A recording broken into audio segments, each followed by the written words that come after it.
Hello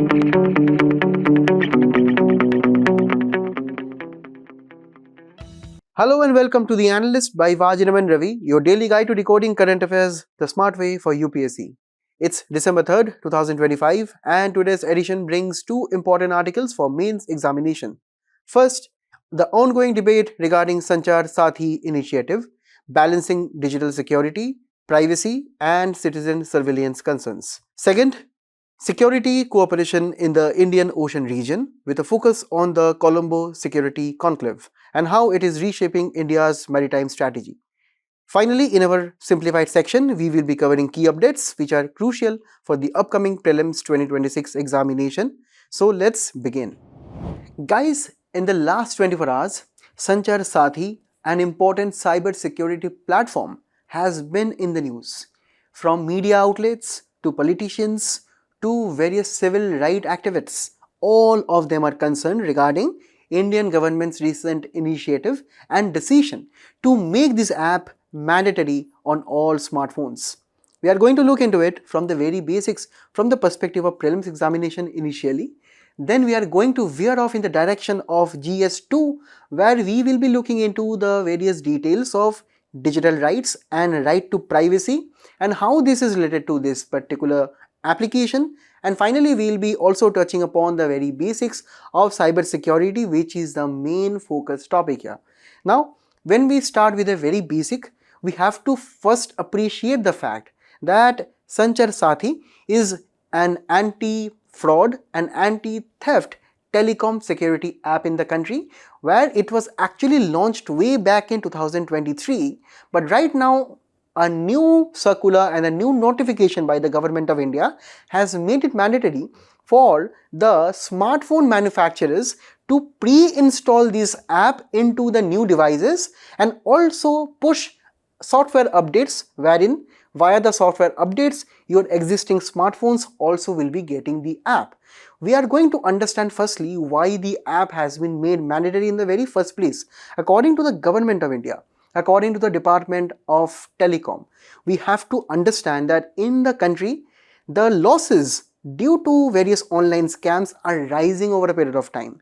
When we look into the various categories, these are various investment scams or various fake job applications, refund, loans and various other scams which are going on. Also, when we talk about this year 2025, the predicted losses will be at the tune of this much amount in the country, where in the various sectors which are affected by the scams relate to the banking sector, retail and e-commerce, even the government services, wherein we have heard about the recent cases of digital arrests and KYC scams and so many other aspects. So this is exactly why the government of India has released an order via the DOT, which has directed the smartphone manufacturers to pre-install this app on all the new smartphones which will be sold in the country. Also, the user access will be very simple. That is, the app must be visible to the user in the very first glimpse of the smartphone home screen.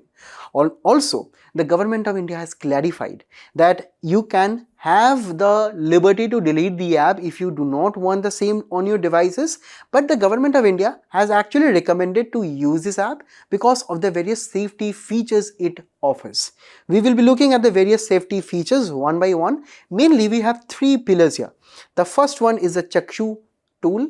The second feature is related to block or lost or stolen phones, and finally the third important feature of this portal is where you can check connections in your name with reference to the various fake SIM cards and various other aspects. Firstly, let us start with Chakshu. Chakshu typically means the eye, where this pertains to detection of scam and fraud, where you have this feature within this app where any kind of fake or any kind of police or any kind of government calls which are not actually made by the government will be detected automatically. Any kind of scam related to your KYC update, bank UPI, utility bill scams such as fake electricity bill, fake gas connections and all those things will be automatically be detected. And here the government of India and the Department of Telecom has actually involved heavy amount of technologies behind the app here.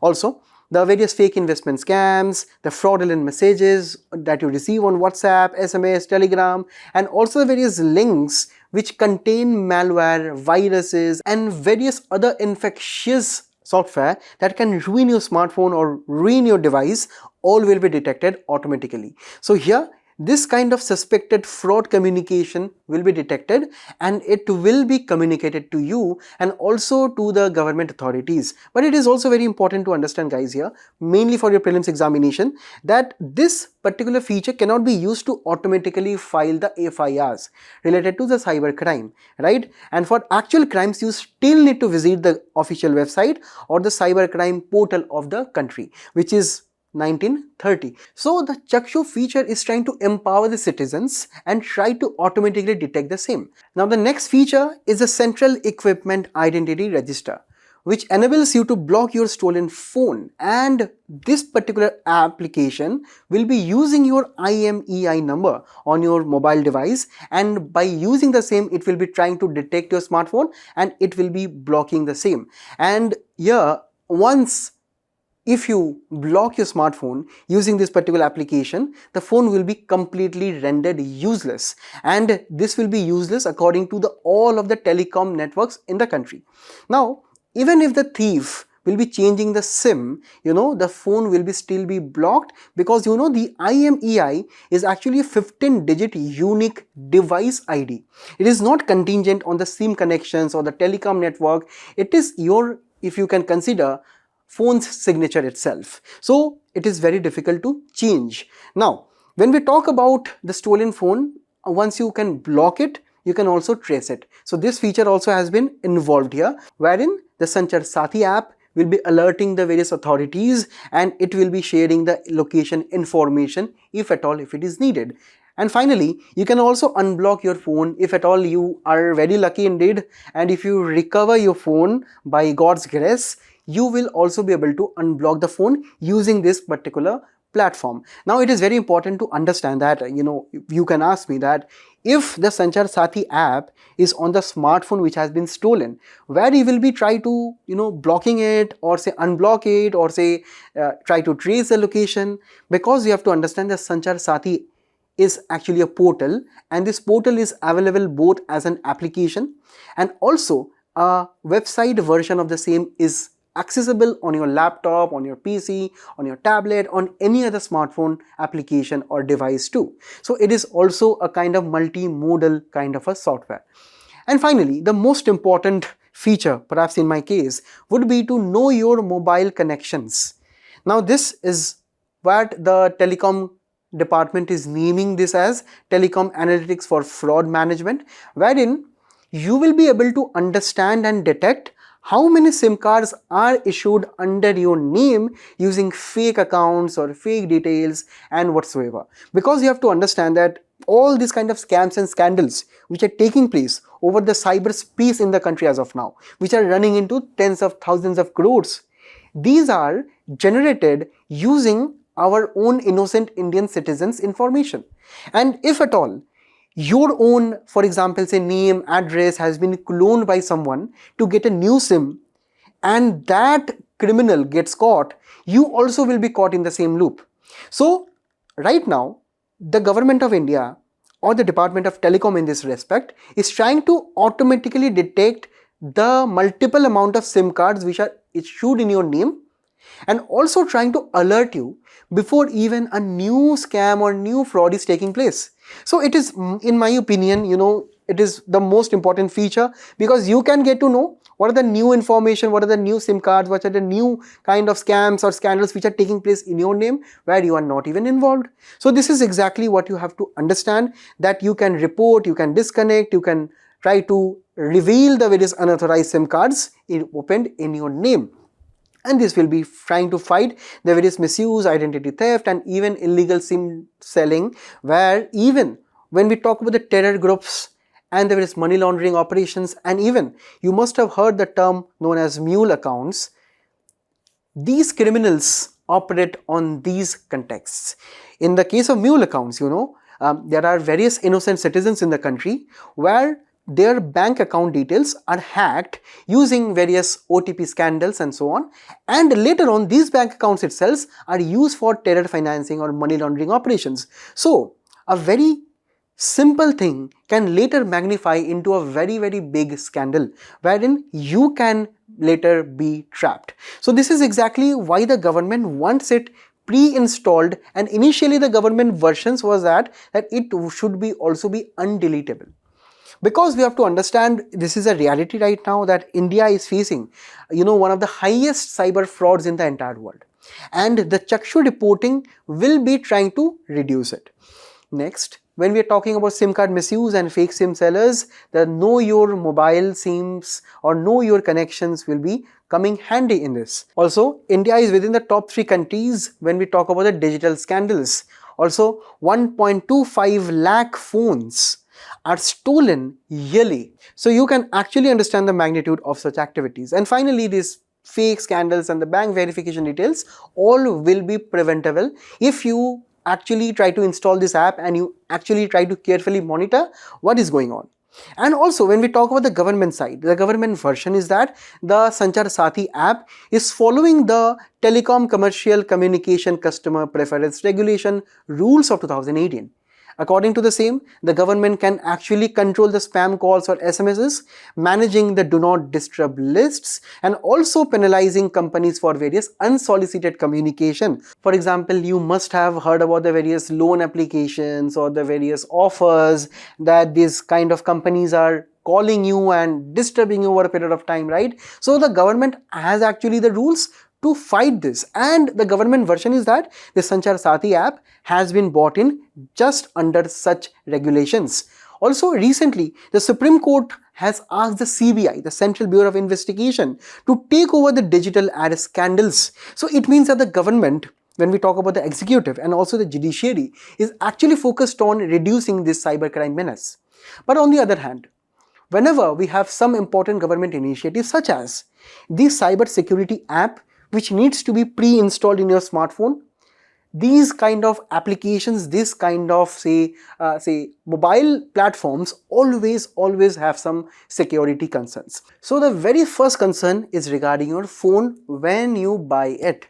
For example, if I buy this smartphone and I boot it for the very first time, I will be seeing various applications, right?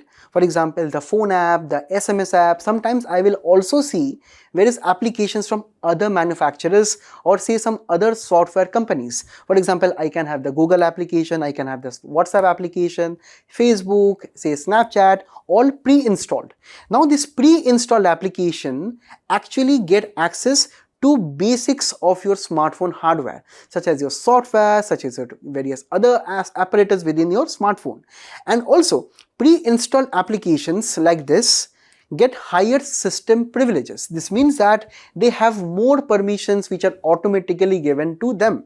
You can later maybe disable in the various app settings, but they come with greater privileges, they come with greater benefits when it comes to accessing your phone storage and various other functions. So this is actually known as the root access because it is serving as the master key to your phone's core functions such as camera, such as storage and various other applications. And also, these pre-installed applications sometimes can access without even the user permissions, right? And this is exactly where the risk comes to the front.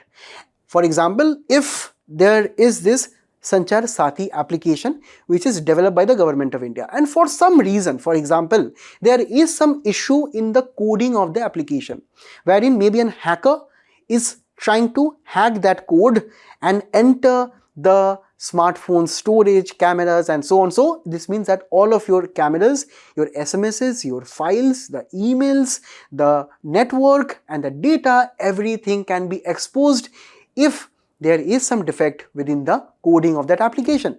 So this means that the hackers can totally exploit the same, and also we can understand that this can put millions of phones at the risks. Also, the phones which are already there with us. For example, this phone is with me, right, for the last 2 years. And over the last 2 years, I have been receiving so many software updates from the smartphone manufacturer. This means that Right now, if the government has mandated that even the existing smartphones will be getting the update, that means the Sanchar Saathi app will again be getting the root access in my existing device. And this is where the experts have also warned that these kind of over-the-air update or this normal system updates can add more permissions. And later on, these permissions can be exploited by the hackers and they can silently push various other updates too without even us knowing it. So this is exactly what can put our data and everything, our personal life, everything at stake. Next, perhaps the most serious concern, which is regarding the right to privacy. You know guys that the right to privacy is a very important topic for our examination. Even there have been so many instances in the UPSC prelims where they have asked that right to privacy falls under which article. You can let me know in the comments below. So when we talk about right to privacy, after the Puttaswamy case in 2017, the right to privacy became a very important norm. And when we talk about the government's claim that these mandatory installation of such applications to prevent cyber fraud and all these root access issues that we are seeing, even the government, according to some experts, can exploit the privacy features. And there can be issues of espionage, there can be issues of tapping, and there can be so many other aspects which go against your fundamental right to privacy. And finally, the third concern is that in the past we have had so many applications such as Arogya Setu, such as the Try DND spam app, or even the emergency contact applications. But in all of these cases, even if they are super important for us, the government never made these applications permanent, or the government never mandated that we have to pre-install these applications. So why at all that this Sanchar Saathi has been made mandatory and not optional or not left to our choice to install or not?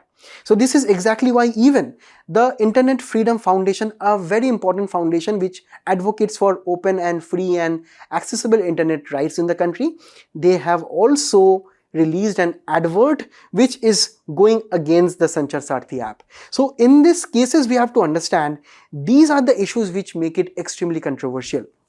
Finally, when we also understand why the experts are actually saying it is constitutional, these arguments will be very important in your mains examination. We have to firstly understand the K.S. Puttaswamy case of 2017 gave a constitutional test to actually test whether a law is unconstitutional or not based on your right to privacy.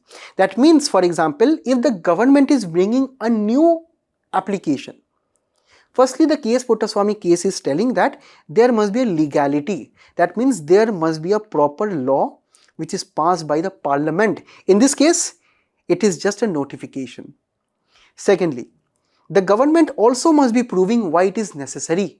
That means if the government is taking away your right to privacy, the government also should be clarifying why there are no other better options, and this is the most necessary condition. Finally, the test of proportionality tells that if the government is taking away your right to privacy, right, and it is giving you some benefits, for example, it is restoring your stolen smartphone, it is protecting you from digital arrests, digital scandals, the government should be trying to prove to us that the benefits of this app are more than your right to privacy which has been taken away.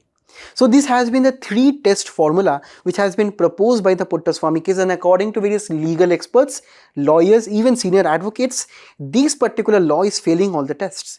And even so that we have to understand Apple, the prominent smartphone manufacturer, was not present in the meeting discussion when the government was actually discussing this with the various smartphone manufacturers, right? Also, the various experts also say that there are other less intrusive alternatives. For example, you can make it voluntary, you can actually release various alerts via SMS, you can do all those things, right? You can actually even sit with the telecom companies, because when we talk about the digital scandals and the scams, they typically take place over your telecom networks. They are made via calls, or you can partner with maybe Microsoft or Google by scanning various emails and filtering out those things. So there are other options also apart from this stringent one. And finally, we have to also understand the government must show why this strong particular mandate is the most necessary condition. And the government also has their own points, guys. The government is actually taking major steps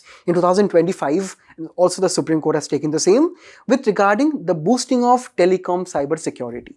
Firstly, the government has been in the talks with the WhatsApp with reference to log out the web users every 6 hours, because there have been various scams and scandals specifically at various cyber cafes wherein some person may log in their WhatsApp on some computer and maybe that person can forget logging out, and later maybe some other miscreant can use that computer to log back. And there are so many other ways also which can be exploited to log back in the WhatsApp account too. Second, the government is also considering an option wherein it can actually direct WhatsApp to stop working if the phone SIM is removed, because there have been various criminals which have been operating WhatsApp account on some mobile devices without using any SIM card. And in this case, if you can understand, these are those fake SIM cards which they are using, or say some operations or say some mobile applications they are using without even the user's permission. Next, the government is also envisaging various strict KYC norms for the SIM cards and also cracking down on illegal SIM card sellers. It is also trying to have various geotagging of the locations of the cyber criminals and their calling applications. And at the end of the day, they're also trying to block various IMEI phones which are cloned, right? Sometimes what the criminals do, they try to clone the IMEI of some smartphone using very specialized softwares. Sometimes they also change the phone's IMEI code, and all these things the government are actually trying to crack down in 2025, and the government of India's version is exactly that, is why this application has been brought in for the country's welfare, for the citizens' welfare. For your own value addition, you can look into this international context and what all the countries are following and how India is comparing to the same. According to various experts, India is following a model which is very, very close to Chinese regulation of the various applications and the telecom operators. So let me know in the comments what you actually think about this. In my opinion, this can go to the judiciary and maybe face a judicial review test. In the meantime, let us practice these mains questions until we move on to the next topic. Guys, The Hindu has a very interesting editorial in this section, wherein the 7th Columbus Security Conclave is the main theme of this editorial, wherein alongside the same, the author is also trying to understand and make us understand how this security conclave in the present times will be very important for the overall security architecture of the Indian Ocean region, wherein the Chinese forces are becoming more dominant. So from the perspective of international relations, mainly India and its neighborhood and the current events, and finally the GS3 security pertaining to maritime borders, we need to look at from the very basics. Firstly, when we look into the foundations of the Columbus Security Conclave, it started in 2011 as a trilateral on maritime security between India, Sri Lanka and Maldives. And its secretariat as of now is at Colombo, Sri Lanka. And since 2011 to 2020, due to the various tensions between India and Maldives, the security conclave was not functioning properly. But after the COVID pandemic and the reset in the post-pandemic world order, we have seen the resurgence and the importance of Columbus Security Conclave. Now, the 5 pillars of cooperation are mainly maritime safety and security, because the members which are as of now, if you can understand, India is there, Sri Lanka, Maldives, Mauritius, Bangladesh and Seychelles, which recently became the member of the same.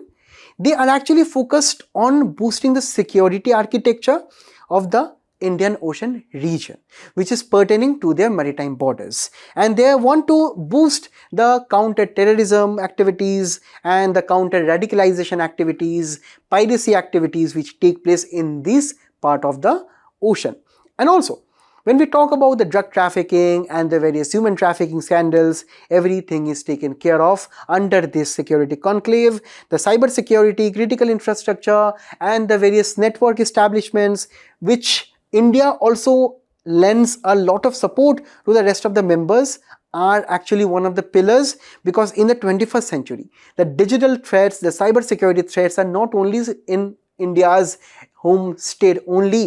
We also have the same with reference to other countries, and sometimes other countries here in this grouping struggle a lot to find the technologies, to find the funds and the resources to deal with these new age challenges. And at the end of the day, from COVID vaccines to the cyclone assistance which is seen in right now in Sri Lanka, the humanitarian assistance is provided between these countries, mainly India being the net security provider, the net humanitarian assistance provider. Here we are also trying to have this overarching approach of this organization. Now, when we talk about a strategic analysis of Columbus Security Conclave, we actually have to appreciate why India needs to be an active member and a participant of this organization. Firstly, we have to talk about China. We know that India's view of China being present in the Indian Ocean region is seen as a security threat. We have seen so many Chinese vessels come in and go out. We have seen various Chinese say merchant vessels, even navy coming near the various maritime borders of the Indian Ocean region, right? But when we talk about the other members, the other countries which are part of this grouping, they view China as a developmental partner. From our own perspective, China is very hostile, very aggressive. It gives debt, it gives various amounts of facilities to those countries which are present in the region. For example, to Sri Lanka, wherein the various ports and the very strategic locations in Sri Lanka has been kind of taken over by China, right? But the other countries do not share the same opinion because they are benefiting from China's assistance. They are actually getting loans, they are getting development, they are getting more, say, military equipment, and that is why they do not actually see China through the lens that we see. So firstly, this perspective, this mentality, this mindset, we have a big challenge as of now. So this is exactly why Columbus Security Conclave is important, because if we try to engage with these countries, we can maybe change the mindset over some period of time. Next, we also have to secure the Indian Ocean lens because of the growing Chinese presence and also the growing competition in the global arena. India has to take the leadership in the region, and the other members should also be taken into confidence of India. Thirdly, India actively pursues a neighborhood first policy. India also believes in the Mahasagar vision, wherein we have this overarching ambition to help our neighbors become developed, because only when the South Asian region becomes developed, India will be prosperous, and India's own influence, or say the various neighborhood order that it can exert, it can also do the same internationally. And the Mahasagar vision is trying to unite the island nations which are present in the Indian Ocean region and trying to have a common assistance with reference to infrastructure, military, technology, humanitarian assistance, and so many other aspects. So this is what we have to understand, that we have to develop the Indian Ocean region, and particularly Columbus Security Conclave will be giving us a very, very big boost, because mainly when we talk about security, so Mahasagar, neighborhood first policy, and Chinese influence all comes into one picture. Next, when we talk about the region, we also have seen the various movements of drugs, terror networks, illegal shipping, even pirates. So these are all the things that we have to monitor and report to the authorities according to the national jurisdictions. So this platform can also give us kind of a information exchange platform where data exchange with reference to such activities can take place easily upon the agreed framework between the countries. And at the end of the day, we are hearing this minilateralism term over and over again.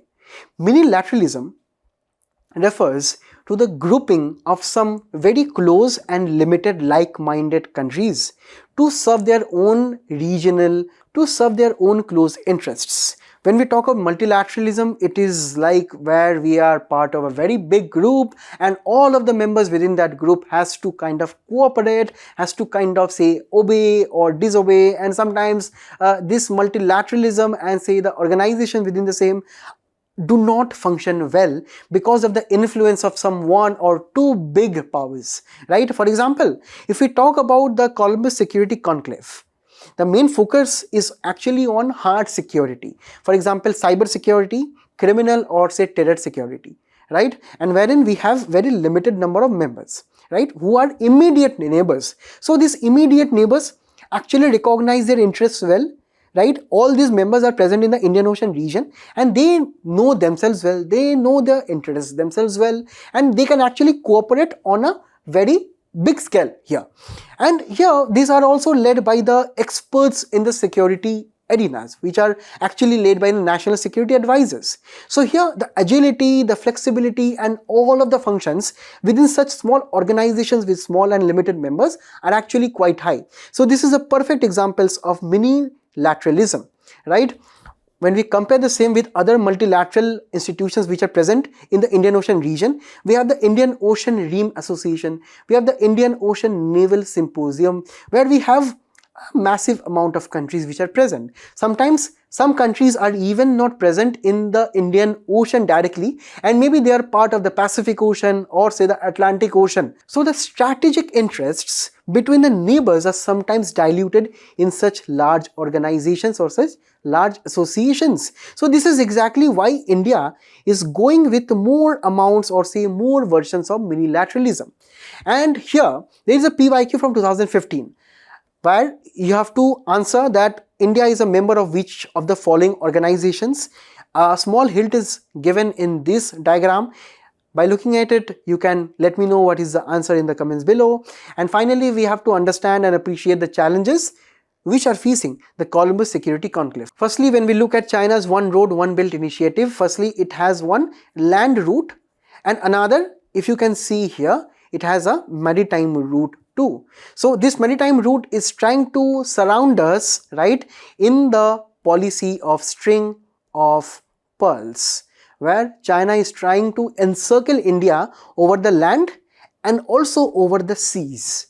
So in this way, Chinese investments and Chinese ambitions are to encircle India, to have good relations with our neighbors, to give more loans to them, to trap them with loans, and also to give military equipments, to give military technologies, so that India becomes always threatened with this influence. And also, if you can see, China has been expanding strategic presence in the Indian Ocean region, and this has been presented as the form of a Parliament Committee report as of June 2025. So these are the ambitions that we have to understand. Also, on the other hand, from time to time we see various Chinese spy vessels in the Indian Ocean region, and our Navy can only closely monitor the same.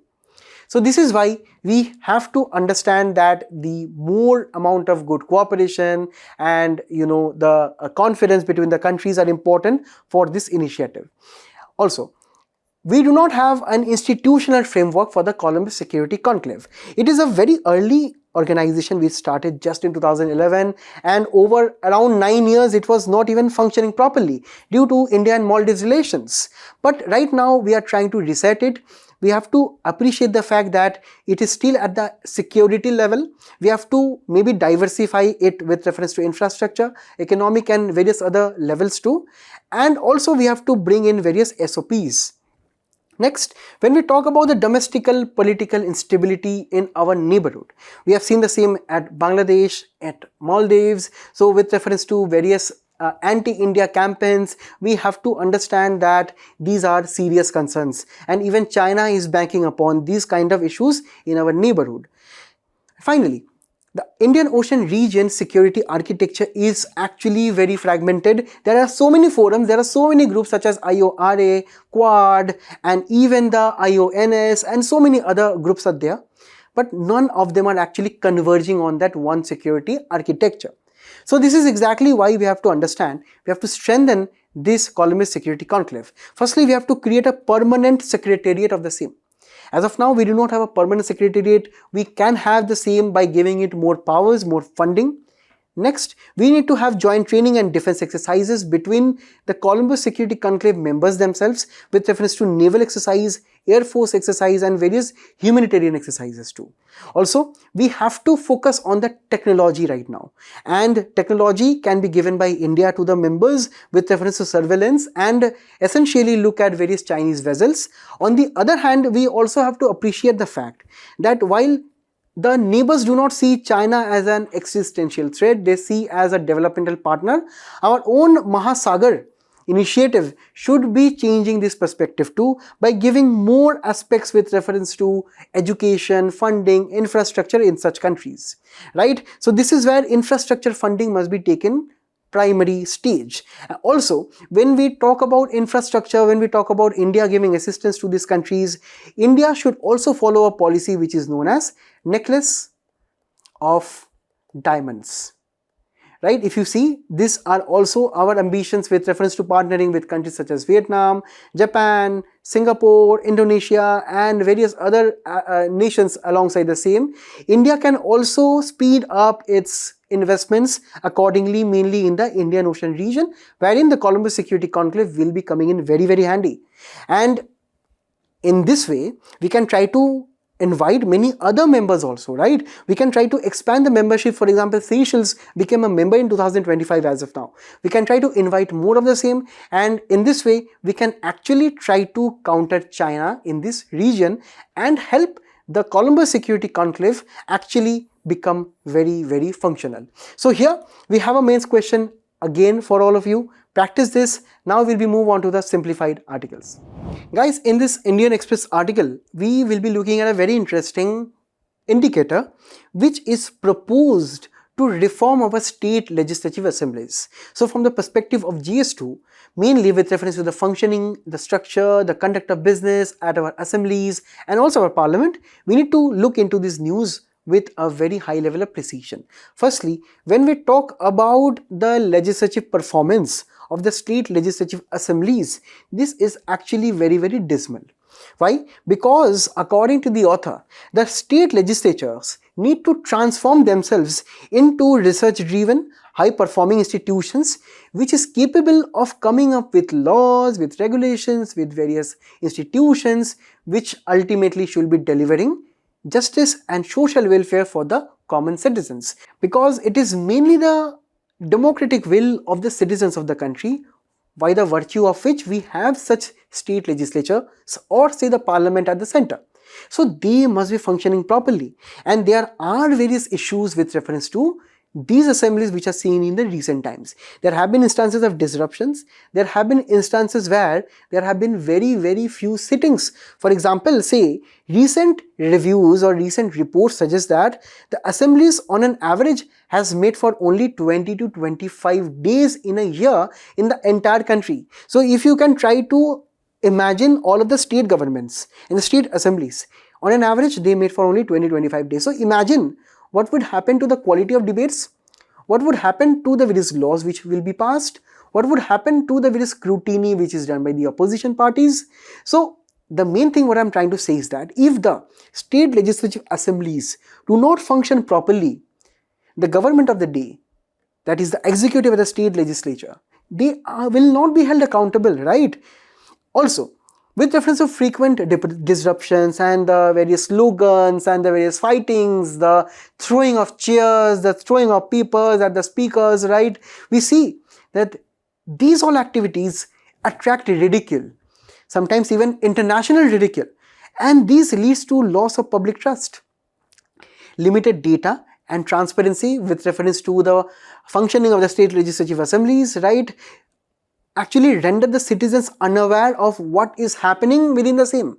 Next comes the weak committees at the state legislative assemblies, because sometimes when we talk about the new laws which are introduced, they generally go via the committees, right? Whereas the committees have various experts, have various legal people who actually go through them and scrutinize it with reference to the various issues that can take place tomorrow.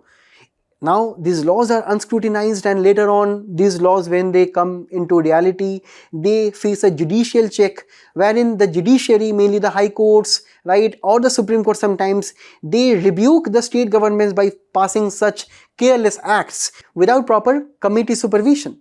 And at the end of the day, technical complexity is rising in the governance right now, with more technologies, with more artificial intelligence, with more blockchain technologies coming up, and they being used in daily governance. The legislatures, the MLS themselves, do not have proper legal research support.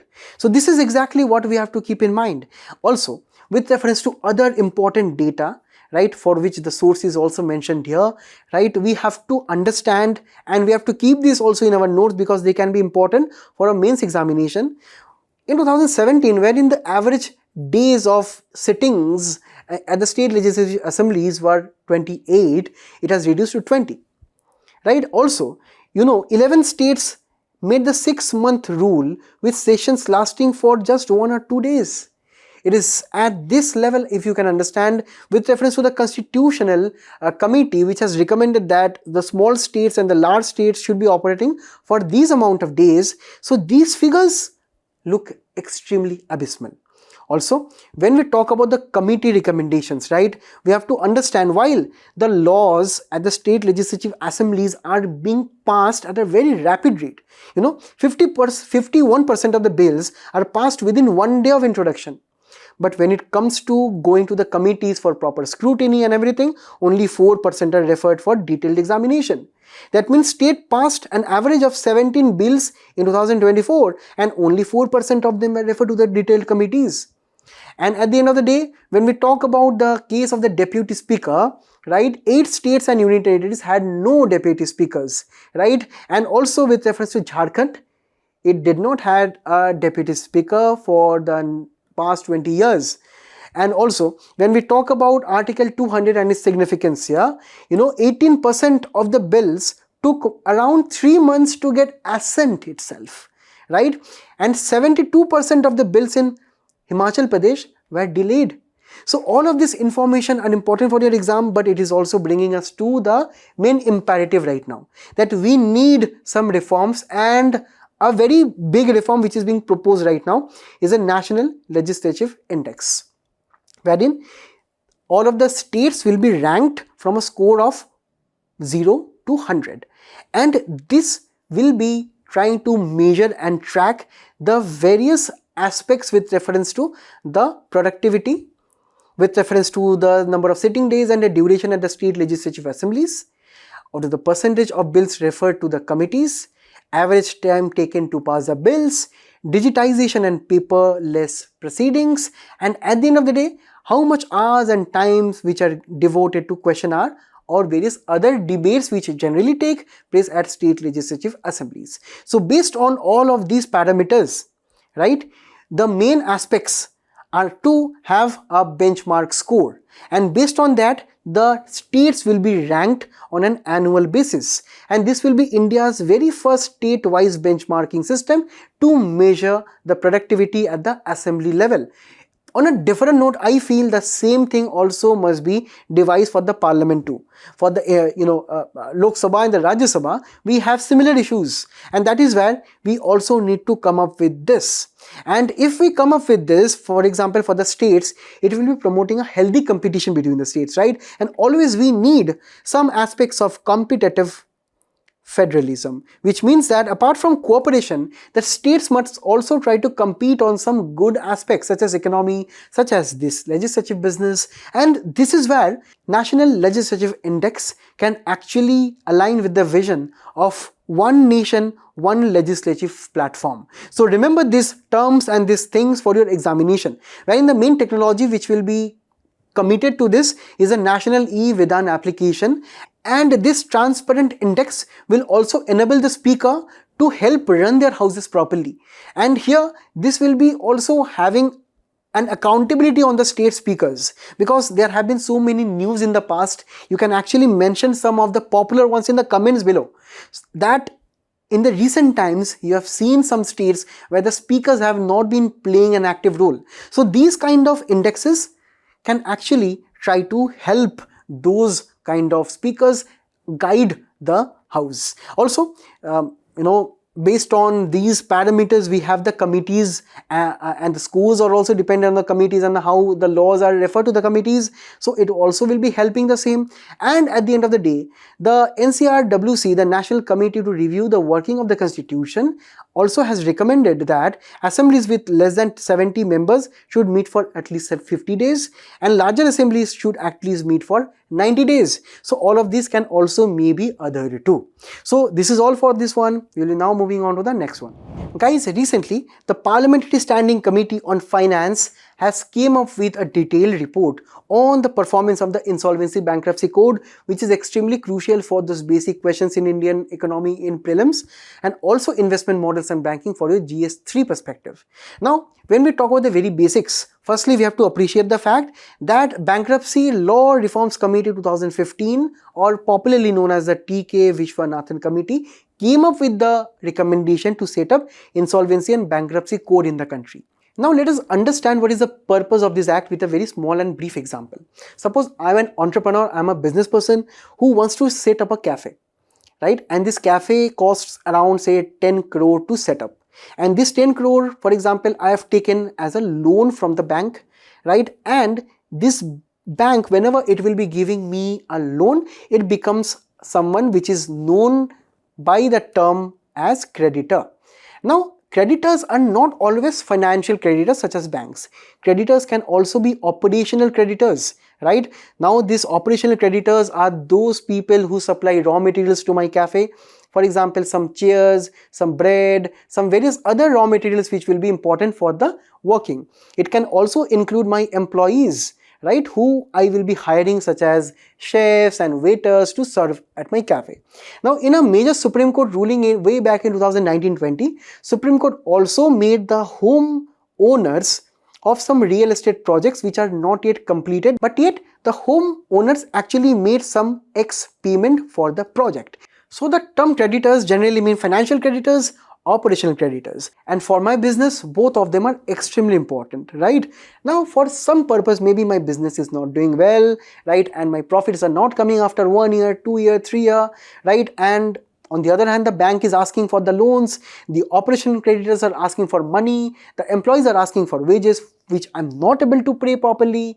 So then the government of India has actually come up with a new initiative. You know, in our country, the latest ambition of the government of the day is to make business actually very easy. So for the ease of doing business, it must be very easy to set up companies in the country, and also it must be more easier for investors like me in this example to exit that business quickly, because you know the bank would not like to keep their 10 crores stuck in me, in my business, where this business is not properly working.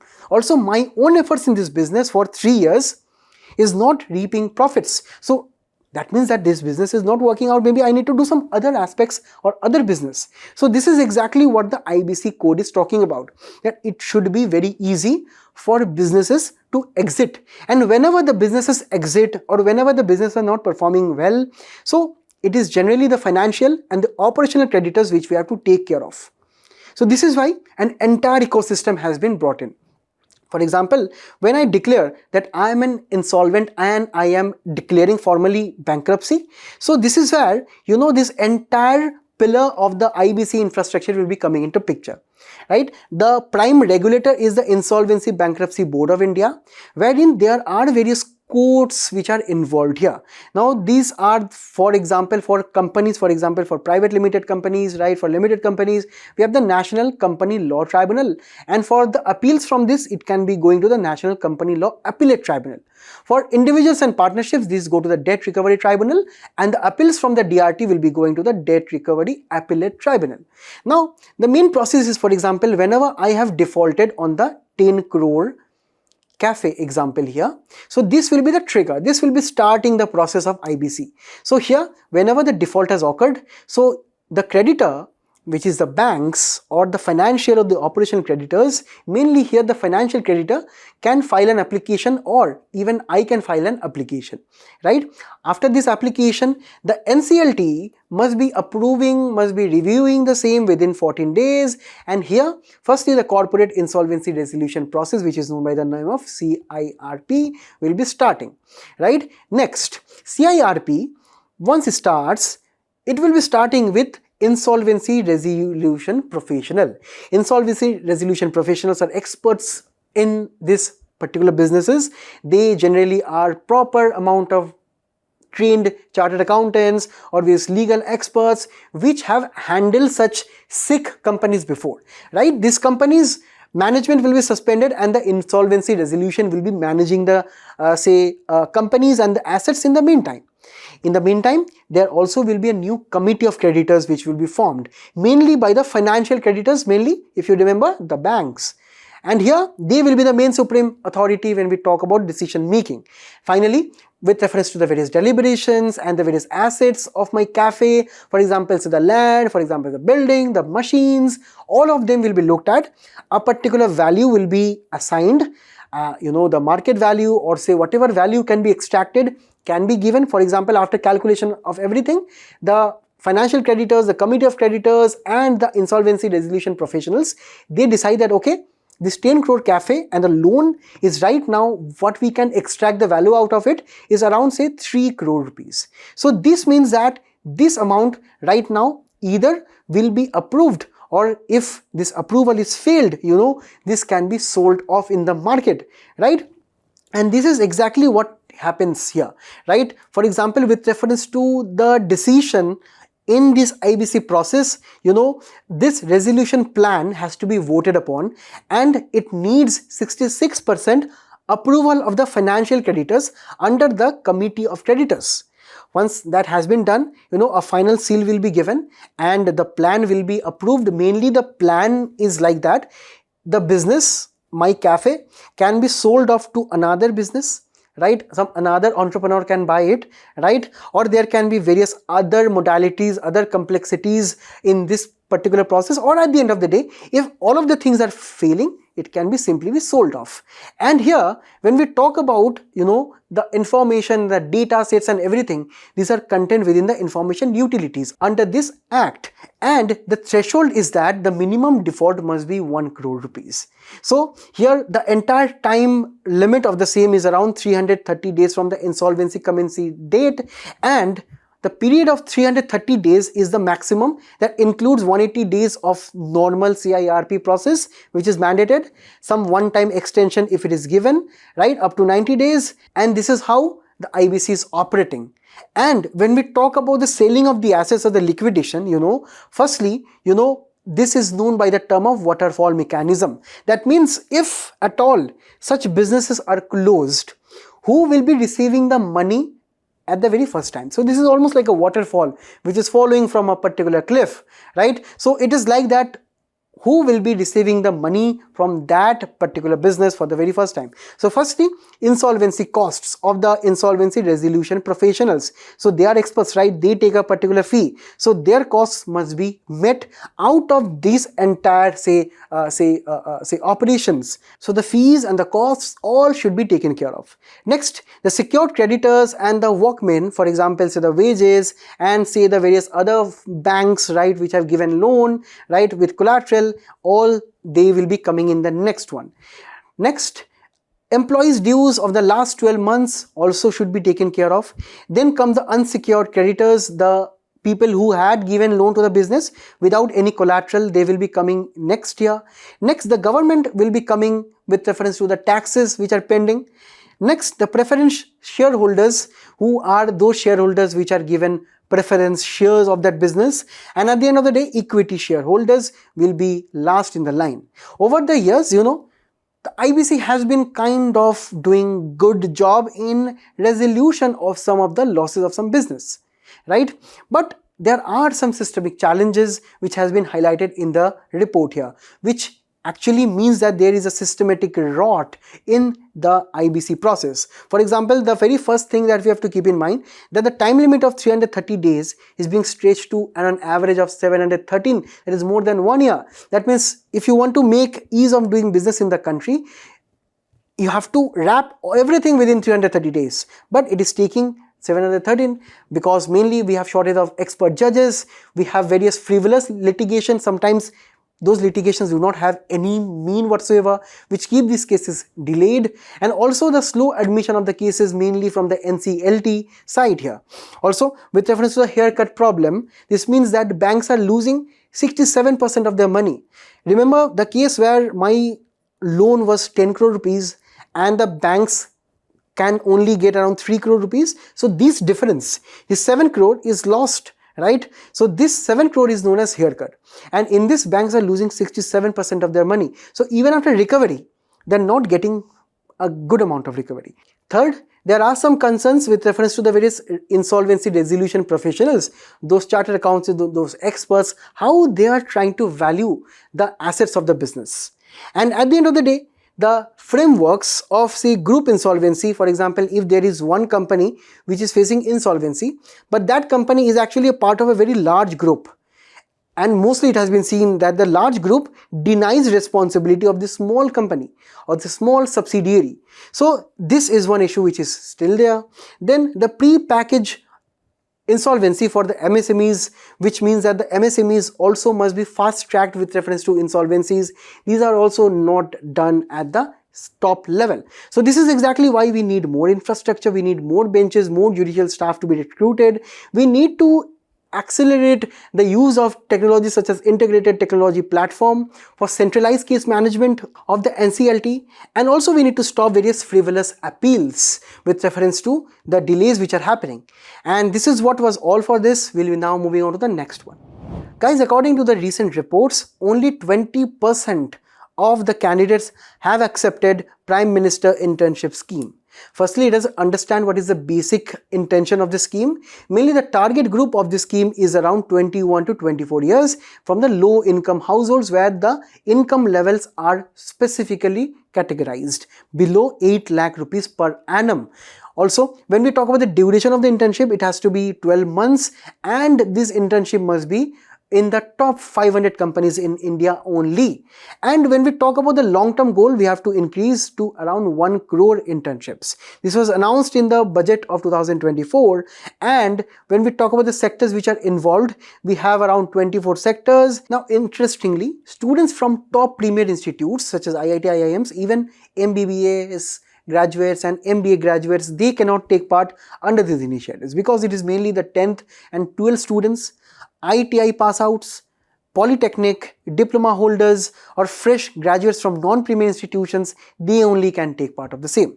When it comes to the stipend, they get around 4,500 per month from the government plus 500 from the company, and the company will be dedicating the money from their CSR activities.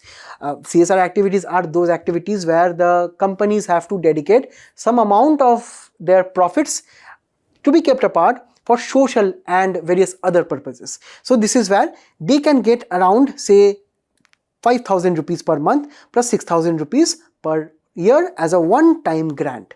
Now, there are some issues here. Firstly, the main target was around 1.25 lakh youth and we have only achieved 27% of the target. Correct?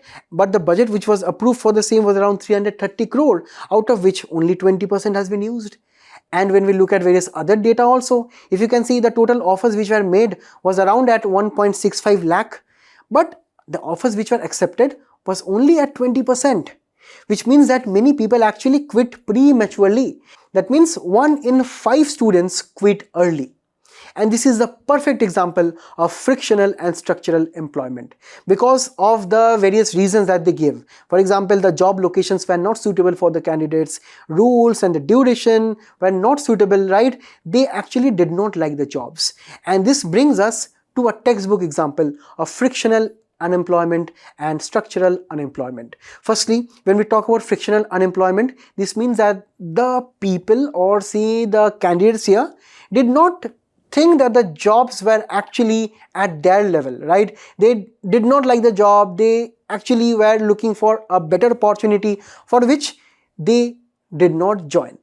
Also, structural unemployment is a much more serious, a form of unemployment where there are various structural issues in the economy and due to which there are skill issues, skill mismatch, due to which some students cannot particularly participate in the various specialized functions of those very big companies, right? So this is exactly why we are seeing the dropouts in this particular case here. So you can actually give this as a case study, which is very important for your prelims and both means examination.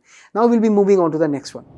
Guys, here we have a very interesting article here, which is actually conveying that researchers from India, from Pune, have found out spiral galaxies which almost resembles our own Milky Way from the early universe. And why this is a very significant thing, let us understand.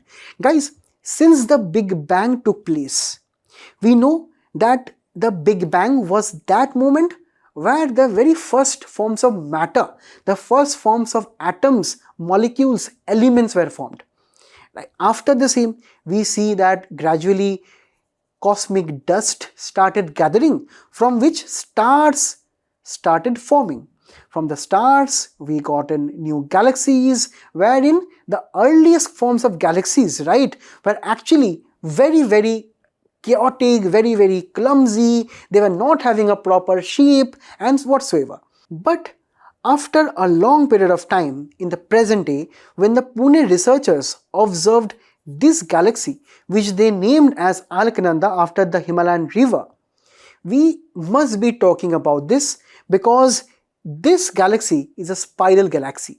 Spiral galaxy is typically known as a type 2 galaxy, where this means that this is a second step in evolution of galaxy. That means that almost billions of years ago, right, when the universe was quite young, just after the Big Bang, when the galaxies should not have the spiral structures, we are seeing this in front of our eyes. So this means that it existed since when the universe was just around 1.5 billion years ago, right? And was when the universe was around 10% of its age. And here we know our own researchers from the NCRA TIFR have found this out, which is a very proud moment for India's astronomical achievements. And this textbook spiral structure is very striking because this galaxy, if you can see clearly here, right, they have a well-defined spiral arm wrapping around a big central bulge. If you can see here, there's a central bunch in the middle, and around the same we have spiral galaxies. This means that according to current understanding of scientists and current physics as of now, this structure is not possible at all, guys. This is not possible because, for example, when I am building one house here, right?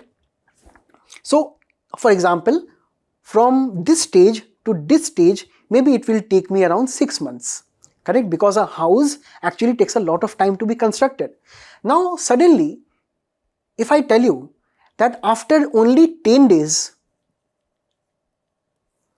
right, I can go from this condition to this condition. That means I can go from a unfinished house to a properly well finished house in 10 days. This is quite impossible, but this is what we are seeing because according to our normal logical understanding of the universe and physics, early universes and the galaxies should be looking like this, which is in a very chaotic manner. But Alaknanda that we discovered is like this, which is quite developed right now, just like the galaxies which we see on textbooks. This has been observed using the NASA's James Webb Space Telescope, and NASA's JWST has been observing such galaxies in the recent times, right? And this is challenging our understanding of the universe. This suggests that the universe actually matured much more faster than we thought in this period of time. So this means that this is quite say achievement that we are having right now, mainly from Indian astronomy and also from physics. We have to study this more in much more depth.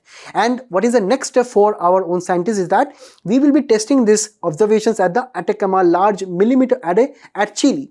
It is very important to know the various important telescopes and their presence across the world, where this telescope will be looking into the radio waves which is emerging from the cold gas from the Alaknanda galaxy. Because the cold gas actually helps us understand if the galaxy is stable or not, right? So if we detect some cold gas, some cold radio waves, that means this galaxy is stable, and that means that it is much more of a challenge for us to understand how come from a chaotic kind of a situation it was stable back then from the early Big Bang stages. So we will be looking into the kinematics, and mainly maybe in the news in the future we can get updates what is the real status of the same. So this were all for this one. We will be now moving on to the final one. Asian Development Bank has approved a $650 million loan, which is around 5,780 crore for India's solar rooftop program. So we will be looking into this initiative. Firstly, we will be looking into what is this initiative of solar rooftop all about. Firstly, here the government of India will be providing free electricity up to 300 units every month for 1 crore households who will be installing the solar rooftop. Right here, there will be various subsidies which will be given, and the subsidies will be given according to the various capacity of your solar module that you want to install on your rooftop of your house. According to that, subsidies will be given, and mainly the government is following the net metering concept. For example, during daytime, the solar power will be exporting excess power to your electricity grid via the solar panels on your roof, so that during the daytime it will be almost that you are charging your solar batteries, and in the night time when there will be no solar power, you will be using that particular solar daytime charge. And this is exactly what we have to understand is known by the term of export and import. That is where during the daytime you are getting excess amount of solar energy, so you can export to your electricity grid, and during night time you can actually import or use the electricity in this way. And here the Asian Development Bank will be giving the funds for developing this particular architecture of net metering concept. So it will be setting up this utility-led aggregation model, which will be devising technologies for import and export of the solar energy under this concept. Next, the power distribution companies in the country are actually facing a lot of issues with reference to finances. So this cross-subsidy burden with reference to solar energy and the various renewable energies that they have to spend for is actually facing a lot of issues at their end. So the finance help from the ADB will be helping the same. Also with reference to promoting the green jobs, we will be promoting the Surya Mitras under this scheme, who will be technicians and various people who are skilled in the solar rooftop module installation and maintenance and repair. And at the end of the day, the Asian Development Bank also will be training around 1,500 women personnel to be Surya Mitras. So this is how this entire scheme is operating, by giving incentives and subsidies from the government side to the people. And we have to right now talk about very briefly about the Asian Development Bank. The headquarters are at Manila, which is very important for your prelims, so treat it as prelim pointers. Mainly right now in the recent times, UPSC has been asking regarding the various motto of some organizations. So in this case, fighting poverty in Asia and the Pacific is the motto of the ADB. Now the president is traditionally linked to Japan here, and India has been a founding member since day one. And when we talk about the shareholding, it is mainly the contribution with reference to money. With reference to it, we can see India is at rank 4, mainly it is led by Japan and US.